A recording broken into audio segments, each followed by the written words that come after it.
There's a line to a quarry at the end of Thomas's branch. It goes for some distance along the road. Thomas was always very careful to whistle here, in case anyone was coming.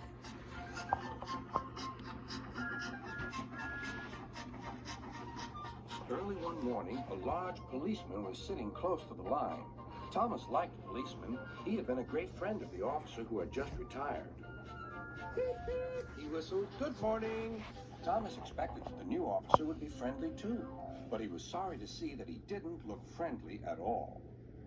He was red in the face and very cross.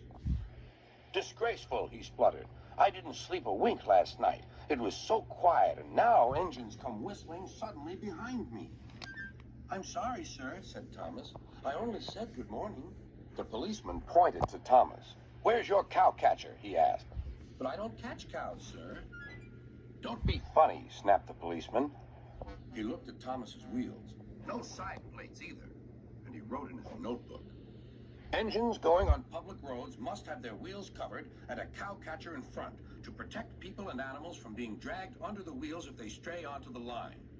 You haven't, so you are dangerous." "Rubbish," said Thomas's driver. "We've been along here hundreds of times and never had an accident."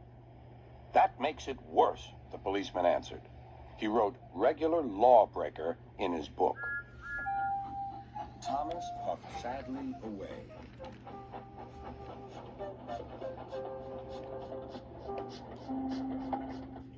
Sir Topham Hatt was having breakfast. He was eating toast and marmalade. The butler came in. "Excuse me, sir. You're wanted on the telephone."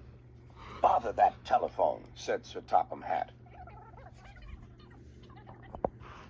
"I'm sorry, my dear," he said to his wife. "Thomas is in trouble with the police, and I must go at once." At the station, Thomas's driver told Sir Topham Hatt what had happened. "Dangerous to the public, indeed. We'll see about that." Sir Topham Hatt spoke to the policeman. But however much he argued with him, it was no good.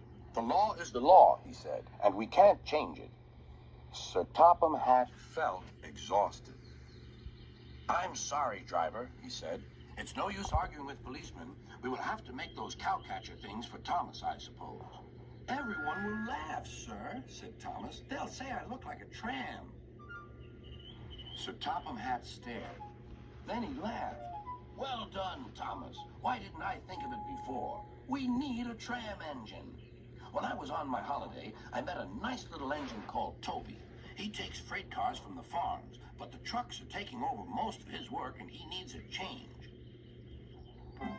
He has cow catchers and side plates. I'll write to his superintendent at once."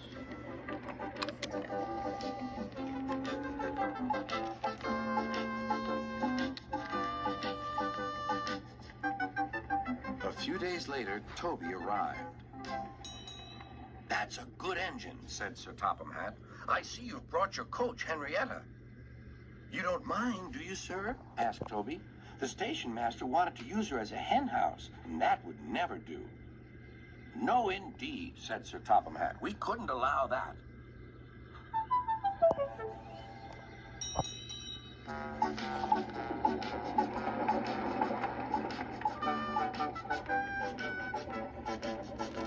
Toby made the silly cars behave even better than Thomas did.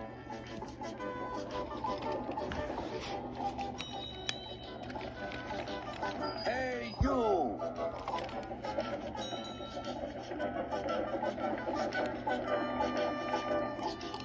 At first, Thomas was jealous, but he was so pleased when Toby rang his bell and frightened the policeman. They've been firm friends ever since.